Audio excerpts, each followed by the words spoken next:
Dustin Daniel ഗ്രേറ്റന്റെ സംവിധാനത്തിൽ Tom Holland പ്രധാന വേഷത്തിൽ അഭിനയിച്ച് ഇന്ന് തിയേറ്ററിൽ റിലീസായ സിനിമ. നമസ്കാരം, എൻ്റെ പേര് വിഷ്ണു. എൻ്റെ ചാനലിലേക്ക് ഏവർക്കും സ്വാഗതം.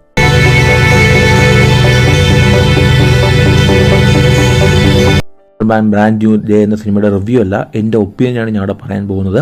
നിങ്ങളുടെ അഭിപ്രായങ്ങൾ തീർച്ചയായും താഴെ കമന്റ് ബോക്സിൽ രേഖപ്പെടുത്താവുന്നതാണ്. Spiderman brand new day. So ഈ സിനിമ എങ്ങനെ നോക്കുകയാണെങ്കിൽ ഭയങ്കര ഹൈപ്പിൽ ഇന്ന് റിലീസായ ഒരു സിനിമയാണ്. ഈ സിനിമയെക്കുറിച്ച് പറയുകയാണെങ്കിൽ നിങ്ങൾക്ക് എല്ലാവർക്കും അറിയാം, മാർവൽ സിനിമാറ്റിക് യൂണിവേഴ്സ് എന്നൊരു സിനിമയാണ്. സോ അതിനൊരു ഹൈപ്പും കാര്യങ്ങളൊക്കെ സിനിമയ്ക്ക് ഉണ്ടായിരുന്നു. ആൻഡ് സിനിമ നോക്കുകയാണെങ്കിൽ പേഴ്സണലി എനിക്ക് ഇഷ്ടപ്പെട്ടു. ആൻഡ് ഒരു നല്ലൊരു എക്സ്പീരിയൻസ് എനിക്ക് തിയേറ്ററിൽ ഈ സിനിമ തന്നിട്ടുണ്ടായിരുന്നു. അതിന് പറഞ്ഞ ടെക്നിക്കൽ സൈഡൊക്കെ വളരെ സ്ട്രോങ് ആയിട്ടുള്ള സിനിമയാണ്. സിനിമ കുറച്ചുകൂടി ഇമോഷണലാണ്. ഇതിനു മുമ്പ് വന്ന സ്പൈഡർമാൻ സിനിമയിൽ നിന്ന് കുറച്ചും കൂടി ഇമോഷണലി കണക്ട് ആവുന്ന ഒരു സിനിമയായിട്ട് സ്പൈഡർമാൻ ബ്രാൻഡ് ന്യൂ ഡേ എനിക്ക് പേഴ്സണലി ഫീൽ ചെയ്തു. അതുപോലെ തന്നെ ഇതിനു മുമ്പ് വന്ന home coming trilogy, Spiderman home coming, ആ ഒരു 3 സിനിമകളിൽ നിന്നും വളരെ വ്യത്യസ്തമായിട്ട് തരാൻ വേണ്ടിയിട്ട് എൻ്റെ ഡയറക്ടർ ശ്രമിച്ചിട്ടുണ്ട്. സോ ഡയറക്ടർ നോക്കുകയാണെങ്കിൽ നമ്മുടെ ഷാൻഷി സിനിമ എടുത്ത അതേ ഡയറക്ടറാണ് ഈ സിനിമ ചെയ്തിരിക്കുന്നത്. അതുകൊണ്ട് തന്നെ ഈ സിനിമയ്ക്കകത്ത് ആക്ഷന് നല്ലൊരു പ്രാധാന്യം കൊടുത്തിട്ടുണ്ട്. ആൻഡ് അത് ഇൻട്രസ്റ്റിംഗ് ആയിട്ട് എടുത്തുകൊണ്ട് പോയിട്ടുണ്ട്. ആൻഡ് നമ്മൾ ട്രെയിലറെല്ലാം കണ്ടുപോലെ തന്നെ സ്പൈഡർമാൻ പീറ്റർ പാർക്കർ തൻ്റെ മ്യൂട്ടൻ ആ ഒരു ഇതിലോട്ട് തനിക്കുള്ള മ്യൂട്ടേഷൻ ആ ഒരു കാര്യങ്ങൾ ഈ സിനിമയ്ക്കകത്ത് കുറേ ഡീറ്റെയിൽ ആയിട്ട് വരുന്നുണ്ട്. അതുപോലെ തന്നെ ഇക്കാലത്ത് കുറച്ച് സർപ്രൈസിങ് ക്യാരക്ടേഴ്സ്, ക്യാമിയോസ് ഒക്കെ സിനിമയ്ക്കകത്ത് വന്നു പോകുന്നുണ്ട്. ആൻഡ് സിനിമ കുറച്ചുകൂടെ ഒരു ഫണ്ടിനെക്കാട്ടിലും കുറച്ചുകൂടെ ഇമോഷണൽ ആയിട്ടുള്ള ഒരു സ്റ്റോറി എടുത്തുകൊണ്ട് പോകാനാണ് അവർ ശ്രമിച്ചിരിക്കുന്നത്. ആൻഡ് അപ്പോൾ അത് വർക്കൗട്ട് ആയിട്ടുമുണ്ട്. ആൻഡ് ചിലയിടത്ത് സിനിമയുടെ പേസിങ് കുറച്ച് അടി വാങ്ങിയതുപോലെ എനിക്ക് പേഴ്സണലി ഫീൽ ചെയ്തു. ചില സീൻസൊക്കെ അവിടെ ആവശ്യം ഉണ്ടായിരുന്നു പേഴ്സണലി തോന്നിച്ച ചില സീൻസുകളും ഉണ്ട്. ചിലർക്ക് ഒരു ഫോൺ കോളിൽ തന്നെ തീക്കാൻ പറ്റുന്ന സീൻസുകളും ഉണ്ടായിരുന്നു. സോ അങ്ങനത്തെ കുറച്ച് സീനുകൾ, കുറച്ച് ചില ഡയലോഗ് കുറച്ച് ലെങ്ത് കൂടുതലായിട്ട് കുറച്ച് ഡയലോഗ്സും സിനിമയിൽ കൂടെ കടന്നു പോകുന്നുണ്ട്. അത്ര ആവശ്യം ഉണ്ടായിരുന്നില്ല.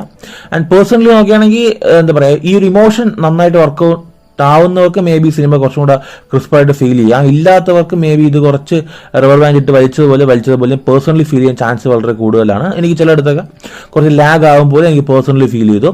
ആൻഡ് എസ്പെഷ്യലി ടോം ഹോളണ്ടിന്റെ പെർഫോമൻസ് എടുത്തു പറയണം, നന്നായിട്ട് എക്സ്പ്രസ് ചെയ്തിട്ടുണ്ട്. ആൻഡ് നല്ലൊരു ഒരു മെച്ചുവേർഡ് ആയിട്ടൊരു ആക്ടിങ് നമുക്ക് ടോം ഹോളണ്ടിന്റെ കയ്യിൽ നിന്ന് കാണാൻ കഴിയും. ടോം ഹോളണ്ടിന്റെ കയ്യിൽ നിന്ന് മാത്രമല്ല, എല്ലാവരും ഈ സിനിമയ്ക്കകത്ത് എല്ലാവരും നല്ല ബെസ്റ്റ് പെർഫോമൻസ് കാഴ്ചവെച്ചിട്ടുണ്ട്. സിന്ധ ആയിക്കോട്ടെ, നെഡ് ആയിട്ട് ആ ഒരു ക്യാരക്ടർ ആയിക്കോട്ടെ, എല്ലാവരും അവരുടെ അവരുടെ കയ്യിൽ നിന്നുള്ള നല്ല പെർഫോമൻസ് നമുക്ക് കാണാൻ കഴിയുന്നുണ്ട്. ആൻഡ് സേഡി സിംഗിന്റെ കഥാപാത്രം ഭയങ്കര ഒരു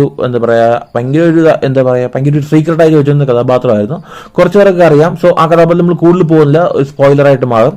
സോ സിനിമ കാണാത്തവർ തീർച്ചയായും തിയേറ്ററിൽ പോയി സിനിമ എക്സ്പീരിയൻസ് ചെയ്യുക. സിനിമയ്ക്കകത്ത് ആക്ഷൻ വളരെ നല്ല പ്രാധാന്യം കൊടുത്തിട്ടുണ്ട്. ആൻഡ് ഒരുപാട് പ്രാക്ടിക്കൽ ആയിട്ടുള്ള കാര്യങ്ങൾ, സ്റ്റണ്ട് കാര്യങ്ങളിൽ പുൾ ഓഫ് ചെയ്തിട്ടുണ്ട്, വളരെ നന്നായിട്ടുണ്ട്. ആ മ്യൂട്ടേഷൻ ടൈമിൽ സ്പൈഡർമാൻ, ആ പീറ്റർ പാർക്ക്, ഇത് ബേസിക്കലി പീറ്റർ പാർക്ക് സ്പൈഡർമാൻ നടക്കുന്ന ഒരു ചെറിയ ഫൈറ്റ് പോലും കാണിച്ചിട്ടുണ്ടാവാം. ഒരു ഐഡന്റിറ്റി ക്രൈസിസ്, ഒരു പവർ, ആ ഒരു ബേസിസാണ് സിനിമ എടുത്തുകൊണ്ട് പോയിരിക്കുന്നത്. അതുപോലെ തന്നെ നമ്മൾ ഹൾക്കും ഉള്ളിലോട്ട് വരുന്നത്, തന്റെ ഉള്ളിലുള്ള ആ ഒരു മോൺസ്റ്റർ, ആ ഒരു കഥാപാത്രത്തിന് എങ്ങനെ ഒരു ഫേസ് ചെയ്യുന്നു എന്ന് ബേസ് ചെയ്ത സിനിമ പൊക്കോണ്ടിരിക്കും. വളരെ നന്നായിട്ടുണ്ടായിരുന്നു.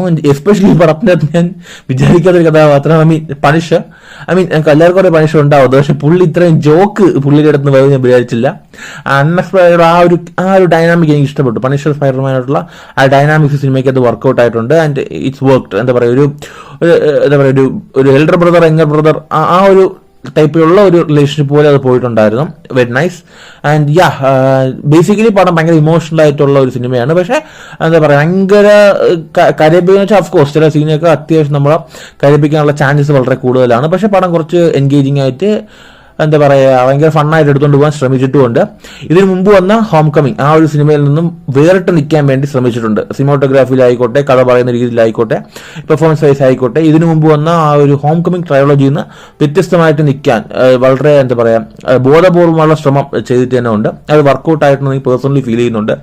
ആൻഡ് അതുപോലെ തന്നെ ഒരു നല്ലൊരു ഫാന്റാസ്റ്റിക് എക്സ്പീരിയൻസ് തരുന്നൊരു സിനിമയാണ്. സോ തിയേറ്ററിൽ പോയി തന്നെ കാണുക. നിങ്ങളുടെ അഭിപ്രായങ്ങൾ താഴെ കമന്റിൽ പ്രതീക്ഷിക്കുന്നു. സിനിമയ്ക്ക് അതൊരു പോസ്റ്റ് ക്രെഡിറ്റ് സീൻ വരുന്നുണ്ട്. കുറച്ചുകൂടെ വർത്ത് ആയിട്ടുള്ള പോസ്റ്റ് ക്രെഡിറ്റ് വെക്കാൻ വരുന്നു. ഭയങ്കര ഒരു ഇൻട്രസ്റ്റിംഗ് ആയിട്ടുള്ള പോസ്റ്റ് ക്രെഡിറ്റ് സീൻ ഈ പേഴ്സണലി ഫീൽ ചെയ്തില്ല. കുറച്ചും കൂടെ നല്ലൊരു പോസ്റ്റ് ക്രെഡിറ്റ് സീൻ വെക്കാമായിരുന്നു, പേഴ്സണലി ഫീൽ ചെയ്തിട്ടുണ്ടായിരുന്നു. നിങ്ങളുടെ അഭിപ്രായങ്ങൾ താഴെ രേഖപ്പെടുന്നു വിശ്വസിക്കുന്നു. മറ്റൊരു ദിവസം മറ്റു കാണാം. അതുവരെയും ബൈ.